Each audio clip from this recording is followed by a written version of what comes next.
lampu sudah kita nyalakan dan ini sudah menjelang malam. Jika di malam hari lampu pasti kita nyalakan, tidak mungkin tidak, karena itu berefek atau bermanfaat bagi kehangatan ternak kita di dalam kandang, khususnya di malam hari. Dulu sebelum kita membuat kandang seperti ini, kami mencoba melihat-lihat kandang di luar negeri. Nah, biasanya di pedesaan di luar negeri yang menganut sistem musim salju atau musim dingin, itu kami terapkan coba di sini. Karena dari yang pantauan kami lihat itu sangat berhasil, walaupun musimnya sangat dibilang ekstrim, yaitu dingin. Tetapi di sisi lain, sistem dari pembuatan kandang yang mereka lakukan sangat baik, makanya bisa menunjang daripada peternakannya. Dia sangat baik dan bagus. Jika di luar negeri kita mengenal yang namanya musim salju, tetapi di Indonesia kita mengenal yang namanya musim hujan. Itu sama-sama memiliki yang namanya udara dingin, cuaca dingin, hawa dingin. Makanya kami belajar banyak daripada sistem yang dibuat peternak-peternak yang ada di luar negeri. Pertama yang kita bisa ambil adalah desain daripada total keseluruhan kandang itu tertutup, tetapi tidak tertutup rapat. Ada celah udara, tetapi secara global itu tertutup.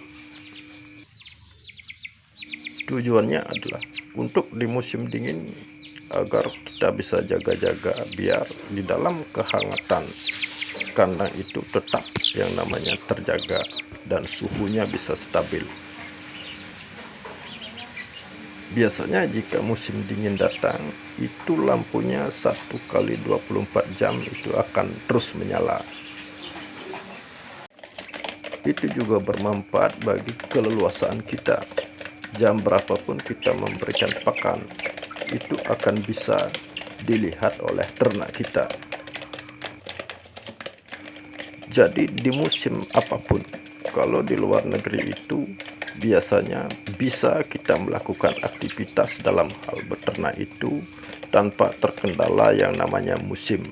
Itu yang kami patut diapresiasi. Maka dari itu kami mencontoh beberapa negara yang memang betul-betul menerapkan peternakan di desanya seperti itu. Kami terapkan di Indonesia.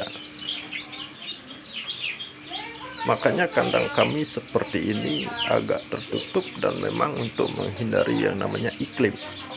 Nah, kami mengadopsi daripada peternakan yang di luar negeri, yaitu yang berada di Jepang dan di wilayah Rusia. Nah, itu kami adopsi, kita coba terapkan di Indonesia. Jadi sejauh mana desain kandang yang kita buat agar kehangatan pertumbuhan daripada ternak kita itu bisa sesuai harapan kita. Selama kami memakai sistem yang kami adopsi dari luar negeri ini, tentu dari yang namanya kematian itu sangat minim. Dan tentunya dari cara-cara yang kami pelajari itu sangat bisa meningkatkan yang namanya daya hidup daripada ternak kita sangat tinggi.